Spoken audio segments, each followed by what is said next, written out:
Hi, good morning everyone. This is Sir Don and welcome to another learning session. For today, we're going to discuss or we will be having a video tutorial on how to manipulate your Google website intended for your online learning classes.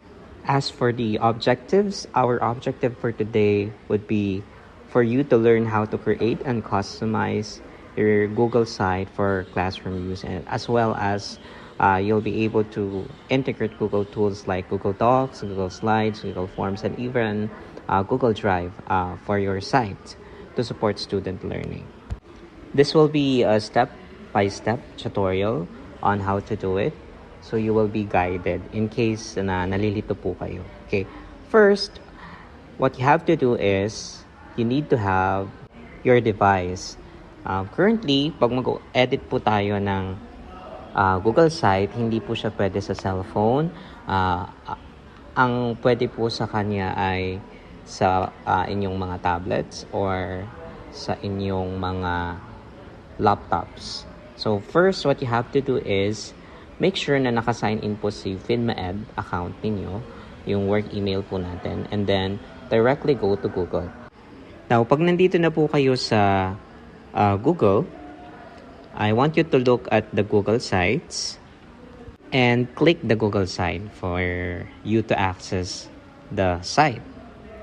Now, you will be directed to this site. As you can see, makikita niyo na po yung template.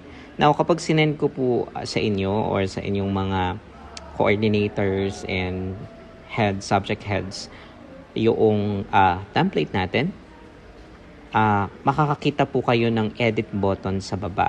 Say for example, ito po yung inyong Google site. This is for Lit 046 or 012, Developmental Characteristics of Children, for example. So, kunyari, ito po yung template. Dapat, pag binuksan nyo po or kinescade sa inyo yung template, yung link, meron po kayong nakikitang pencil icon or symbol dito po sa baba. And what you have to do is to click that. Okay?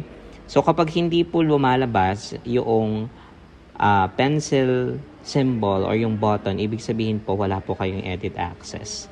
Okay? Hihingi po tayo ng edit access dun po sa ating mga subject heads and coordinators. Now,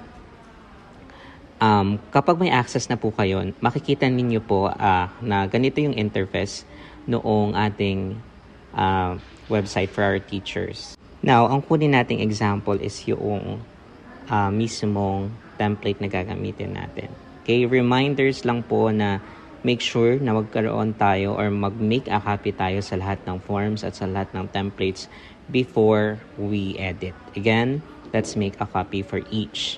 Now, ito po yung itsura kapag po nandito na po kayo sa editing ng site. Okay? So, you have here insert, pages, and themes. Sa insert, dito po kayo pupunta sa section na ito if you want to insert text box, for example. Okay, if you want to add something or text. And then, pupunta po kayo sa image if you want to add an image. And then, if you want to embed a link, okay, dito po kayo sa embed. Okay, and then, if you want to insert for Drive, so pipindutin nyo lang po si Google Drive. Later on, ituturo din po natin kung paano mag-insert ng mga drives. Okay? For content blocks, pwede din po kayong adapt dito kung halimbawa gusto nyo po yung ganitong mga formats. Next, there are even buttons here if you want to add. So, like divider, spacer, etc. Okay?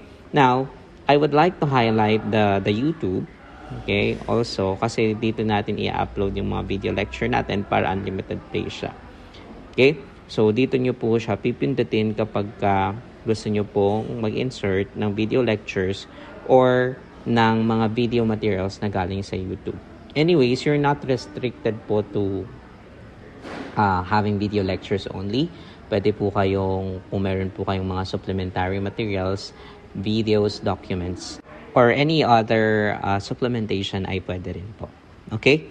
Next, that's the step 2. Kapag nandito na po kayo, ang gagawin po natin ay pindutin itong name ng website.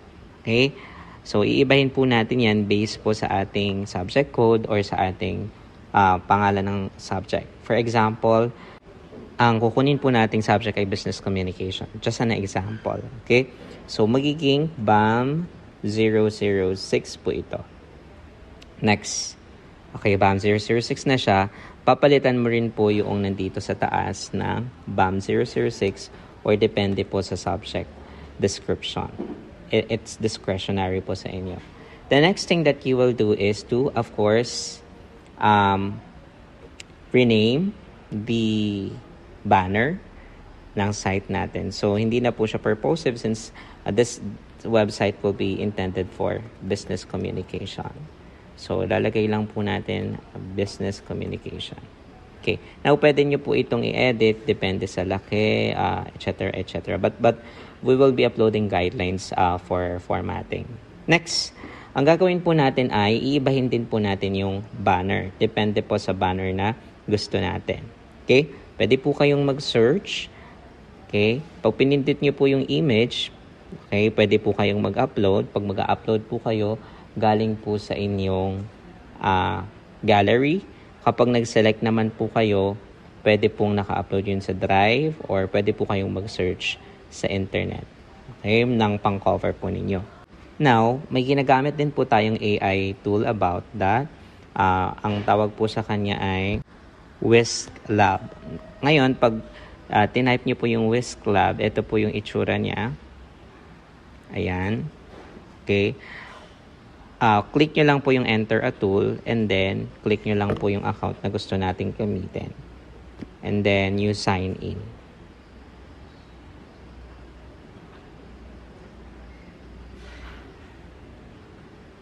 Ayan. So, ito na po yung prompt. Ngayon, magagawa po kayo ng or mag-i-input po kayo kay Whisk ng prompt. Libre lang po ito para makapag-generate po siya ng pictures. Let's say, for example, create a banner, cover for the subject, business communication. Okay, so i-click lang po natin yung enter and then magge-generate na po siya. Kung hindi nyo po nagustuhan yung cover na generate ni AI or ni Whisk, pwede po kayong mag-regenerate ulit. Okay? So, for example, ito po yung napili natin. Okay? Click nyo lang po siya and then copy image or download image. Magda-download po siya and directly mapupunta na po siya sa inyong gallery. Now, babalik po tayo dito sa Google site. Okay? Ayan. Babalik po tayo dito sa Google site and then iibahin na po natin itong banner. Okay, so i-click lang po ulit natin yung upload and then kunin lang po natin yung picture. Ito po yung picture na na-generate natin. So click lang natin siya and then press done and automatically generate na po siya or mag-a-adjust na po yung readability niya. Okay? Now, depende po sa inyo. It's up to you to customize kung ano po yung gusto nyong itsura ng site. Though, we have standard colors and formats. Pwede nyo po siyang i-manipulate. Depende sa preference ninyo. Okay? Next. Okay. Ngayon, ito pong mga information na ito, such as your name and the days of your classes, online and face-to-face discussion schedules. Nandito po yan sa pinaka-home tab. And then, i-customize na lang po natin siya. Now, after po nyan, okay, dito po tayo sa baba. So, as you can see, underline po itong mga phrases na ito or words na ito. Naka-underline siya because meron po yung link. Kapag click mo yung phrases or yung words, i-redirect ka niya sa mga sites or sa mga material. Okay, like this. So, ang gagawin po natin, okay, i-click lang po natin siya and then click the pencil button or icon and then lagay po natin yung text na gusto nating mag-appear Okay? And then, ibahin lang po natin yung link. Okay? So, halimbawa, kukuha ka ng syllabus for BAM 006, pupunta ka lang po sa Drive, i-copy mo lang po yung link, and then, yun po yung ipipaste mo dito, and then, click OK or Enter. Ganun din po sa grading system. Ganun din po sa contact your teacher. So, yung contact teacher, pwede pong yung Facebook natin or pwede rin naman pong yung ating Facebook Messenger. And then, ganun din po sa class schedule. That's how you do the home tab. So, pag nagawa po natin yon, meron na po tayong home tab. Now, pupunta po tayo sa pages. Okay? For pages, customizable po ito, tab na ito, kung gusto nyo pong i-hide. For example, tapos na po yung semester, gusto nyo pong i-hide yung mga tabs na ito kasi pa-start pa lang po ulit yung semester. So, ang kailangan nyo lang week 1, for example. So, pipindutin nyo lang po yung menu, yung tatlong tuldok dito. And then, go to show in navigation kapag gusto niyo pong ipakita and kung gusto niyo naman pong hide from navigation. So, hindi na po yun mag-a-appear sa end ng ating mga student. Okay? Now, let's proceed to prelim week 1, for example. So, you will be having your course orientation for the first week. So, ganun lang din po. What you have to do is your course orientation, punta lang po kayo doon. So, iibahin lang din po yung title kung iba po yung lesson. The same as yung inyong banner if you want. And then, meron na pong created na mga prompt dito. Okay? Like, good day, FinMed students. Today, we will tackle the course objectives. And, i-modify nyo na lang po ito base sa inyong mga codes at mga subjects. So, for example, house rules for this course or for the subject, BAM 006, etc. Now, following the Connect, Coach, and Check framework, so pupunta po tayo dito ngayon. Meron na rin pong prompts dyan. Pwede nyo pong i-edit if you want. Now, na-discuss na rin po ito. So, katulad lang din po ng dati, i-click lang po yung attendance, click the edit button, and then apply kapag po naiba na po yung inyong link. Now, paano po ba siya ibahin? Okay, ganito po yung gagawin natin. The first one is you click. Pag click mo, okay, pindutin mo lang po yung form or yung link. You will be directed to the link. And ito na po yung lalabas. Ngayon, bibigyan ko po kayo ng access para po dito and yung edit button, i-click lang po ulit natin. Okay, now, bago po natin gawin yon, let's sure to make a copy. Okay, so, bago po natin pindutin yung edit button, yan, tingnan po natin yung mga sections niya or yung laman ng form. Basically, itong week 2, Gen 001, so, click nyo lang po yung edit button. And then, pag na-click nyo na po yung edit button, ayan, tingnan po natin yung section niya. So, basically, bago po kayo mag-edit, click nyo lang po itong 3 dots dito na menu and make a copy. Always make a copy. Now, pwede nyo na po siyang ibahin. For example, attendance, week 1, BAM 006. Just for example. And then, after that, make a copy. Ngayon, ito pong na-make a copy ninyo na form, pwede nyo na po siyang i-edit. You can also customize the banner if you want. Click nyo lang po itong parang painting button dito. Okay, so, ayan. Pwede po. Next, parang ganun lang din sa banner natin. Pwede nyo na pong ibahin ito. Itong title ng ating form. Pwedeng BAM 006, for example, week 1.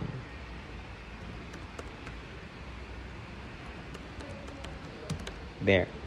Next, ayan. Ang iibahin po natin dito yung section. So, nakadepende po sa section or sa dami ng section na hawak po natin. Next, for those teachers na marami din pong hawak na subjects or may more than one subject na hawak.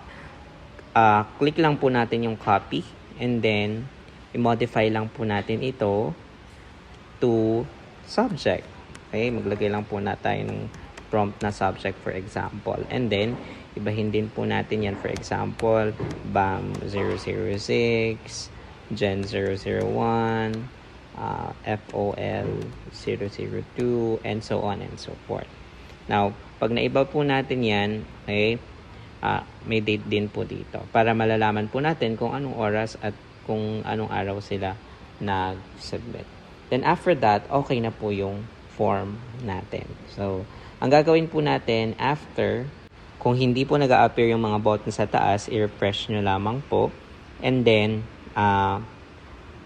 bago nyo po siya i-publish, punta lang po kayo dito sa, ipapublish nyo po muna siya. And then, manage, okay, yung inyo pong permissions. And then, ayan. For editor, pwede po kayong mag-add kung may ka-team teaching po kayo. And then, para isang form na lang po yung gamit nyo kung gusto po ninyo. And then, pwede nyo pong i-customize kung FINMA Education lang or anyone with the link. Pero, pwede pong anyone with the link para yung mga estudyante po natin na nag-struggle sa kanilang FINMA Ed accounts or may problem sa FINMA Ed accounts ay pwede pong makapag-attendance pa rin. And then you click done. Okay, after done, you publish. Okay? Yan. As you can see, publish na po yung ating form. Ika-copy nyo lamang po yung form. Pwede nyo pong i-shorten yung URL. So, copy lang. And then, balik po tayo dun sa site natin. Edit button. And then, yun lang po yung ipipaste ninyo sa attendance and apply. Now, double check po natin kung okay na po yung form. Tignan po natin. Okay? So, eto na po. Ito na po yung form ninyo. Now, for the succeed na ginawa natin kanina. Now, for the succeeding forms and weeks, ganun lang po ulit. Make a copy ng form ninyo and then papalitan nyo lang din po yung link nyo. So, okay na po kayo sa Connect. Now, if you would look at the Connect Week 2, for example, yung may lesson na po talaga, meron din po kayong, let's have Week 3, rather. Meron din po kayong recap. Under din po yan ng Connect. So, sa Connect, hindi lang po attendance, but recap. This is for our students na hindi po nakapasok so that may lecture pa rin po silang maaabutan para kahit na-miss po nila yung lesson nila is makakasabay pa rin po yung estudyante natin. Okay? Now, for recap, what you have to do is upload your video lectures sa YouTube. Okay? First, you need to upload it. Okay? Para unlimited po yung plays. Pag na-upload nyo na po, ang gagawin nyo lang po, kunyari wala po yan, i-delete nyo po yan. Okay? And then, you have to click insert and then press the YouTube button and then search for your lecture. Or pwede nyo pong i-paste yung link dito ng lecture nyo na naka-upload sa YouTube. For example, ang lesson po natin ay lesson number 3. Okay, i-insert nyo lang po siya and then you adjust. Okay? Then, andito na po siya. Okay? Then you have your recap. Next, ganun din po sa coach, which is your lecture. So, pwede nyo rin pong ibahin yan. Kung gusto nyo lang ibahin, ay press the YouTube and then, for example, ito naman po yung lecture, insert lang din po. Okay, and then adjust. That's it. Now, after po nun, ang susunod po dyan ay yung activity, which is the checked. So, mayroon ka ng connect and coach. So, week 3, ganun lang din po. Okay, you click. And then, click mo lang po ulit yung week 3 activity. And then, ganun lang din po kanina sa attendance. Click the edit button. And then, i-modify nyo po ulit yung section, tsaka yung subject.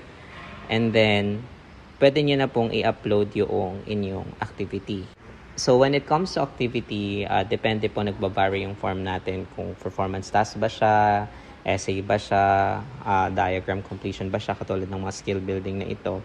So, pag ganito po, usually, ang ginagawa po natin ay yung manual checking. So, mag-a-add po ng file si student. Ngayon, pwede nyo po siyang i-customize kung ano po yung gusto nyong tanggapin na file. Kung image, presentation, audio document. Pwede nyo rin pong i-limit yung file. Usually, nagkakaroon po tayo ng problem pag marami pong picture. Kasi, mahirap po siyang i-access pagdating sa Google Sheet. So, ang gagawin po natin, instruct po natin na si student na kung marami yung picture ninyo or yung answers ninyo, gawin nyo na lang na PDF. Now, if you have presentations, pag clinic nyo po ito, i-change nyo lang din po yung picture. Screenshot nyo lang po or i-save as JPEG yung inyong slide under your activities, skill building, for example, katulad nito, para po ma-change ito. Customizable din po ito. And, yeah. So, ganun lang din po siya. If you want to change, just click the picture and then click nyo lang po yung menu and then change. Okay? So, this is intended for activities na may skill building. Okay, but paano naman po kapag yung activity natin ay objective? Okay, so punta po tayo sa pages, puntahan po natin yung week number 8 for example. So kung ang activity nyo po ay, for example, ay objective, like this, so edit button ulit. Okay, yan, yung mga ganyang tanong po. Okay, so, may definite answer po yan. So, ang gagawin nyo lang po, itatype nyo rin po, yan, imo-modify ninyo yung questions and yung answers. And then, press nyo lang po yung answer key. Then, mag-aalat po kayo ng points. And then, click nyo lang po ito kung ito po ang inyong answer. Then, okay. Okay, done. Ang maganda po dito, kapag po objective yung assessment natin, hindi na po natin kailangan mag-manual check dahil instantly pwede na po natin siyang i-return sa mga estudyante. Okay? Ayan, makikita ninyo po may scores na siya.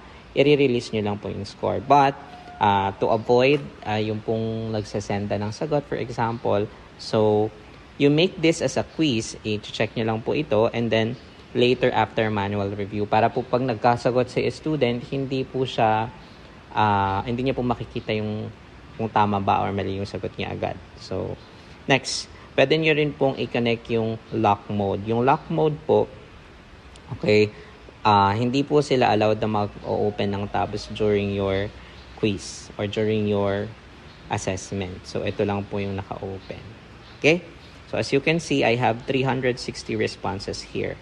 Ngayon, pag pinindit nyo po yung release score, ay automatically i-email po yan ng Google yung scores po nila. Next, you can customize also sa questions po ninyo, for example, kung gusto niyo po ng justification kung bakit yun ang sagot. Pipindutin niyo lang po tong feedback for correct answers and then edit if you want and then save. Okay? Next, kapag magre-record na po tayo, ganito lang po yung gagawin natin. The same with the attendance. Okay? Since form din po yung ginagamit natin, click View and Sheet, then click your account and press OK. Make sure po na may spreadsheet po tayo or Google Sheet.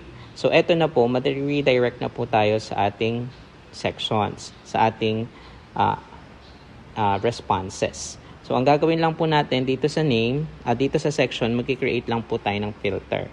Okay? Create a filter.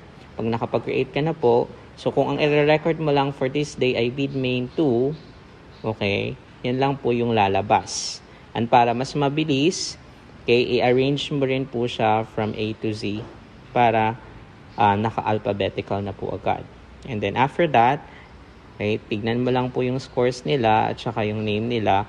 Then you can directly encode it sa inyong grading sheets. Okay?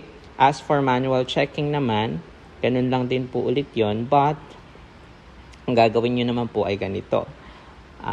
For example, for week 3, may manual checking po kayo dyan. For example, so responses po ulit, view and sheet, okay, choose your account,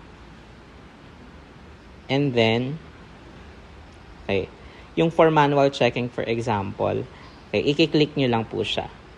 Okay? Pag clinic nyo po siya, press nyo lang po ito, and then makikita nyo na po yung sagot ni student. Okay, this is intended for answers like kung essay po, etc. etc. Okay? So, yun po siya. Ganun lang po yung kadaling i-access. So, pwede nyo rin pong i-filter. So, filter ba and sort by surnames and by per section. Okay?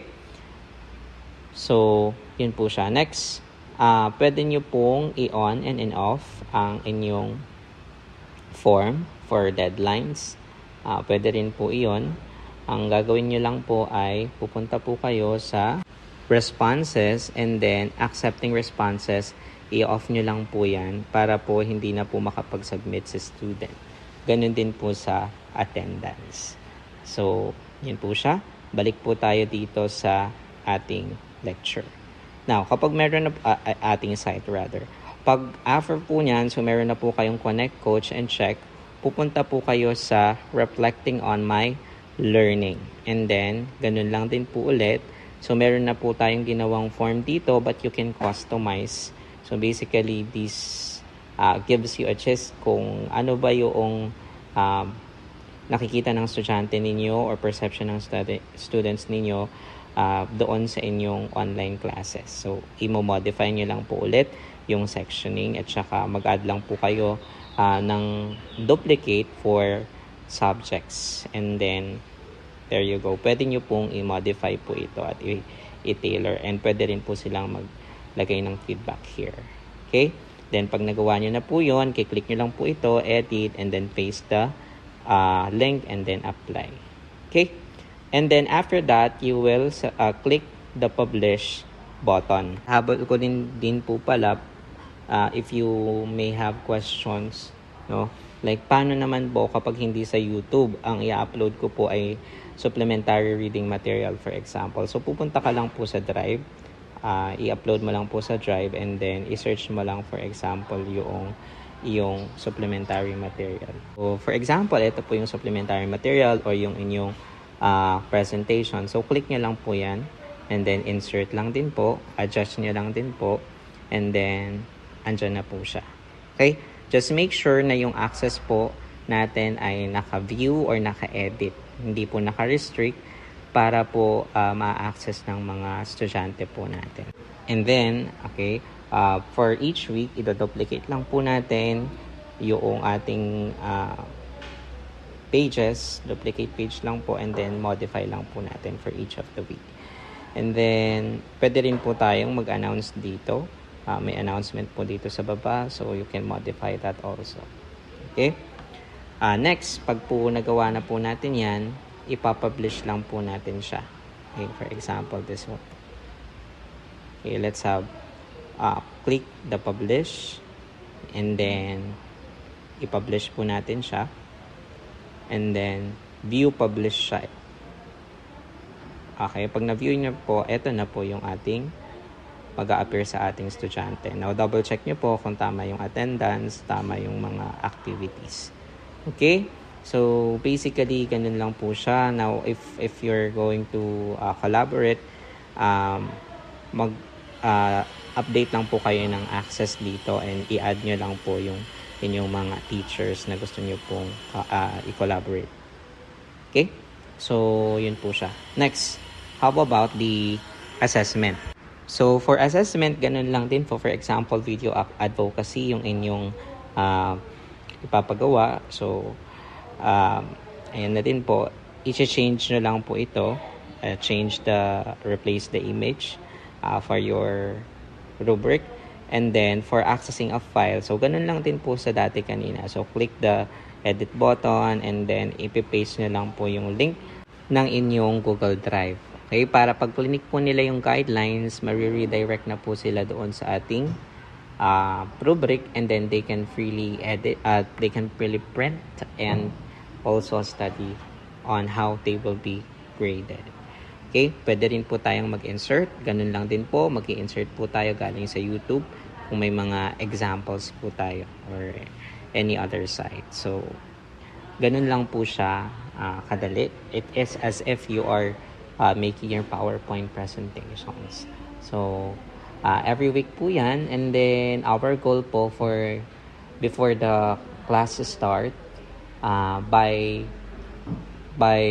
July 28, we are hoping na nakascade na po sa inyo, may copy na po kayo, nakapag-create na po kayo ng own copy ninyo ng inyong mga subject. Lahat po ng subject forecast ng freshman ay kailangan po natin gawan regardless kung naka-offer po siya ngayon or hindi.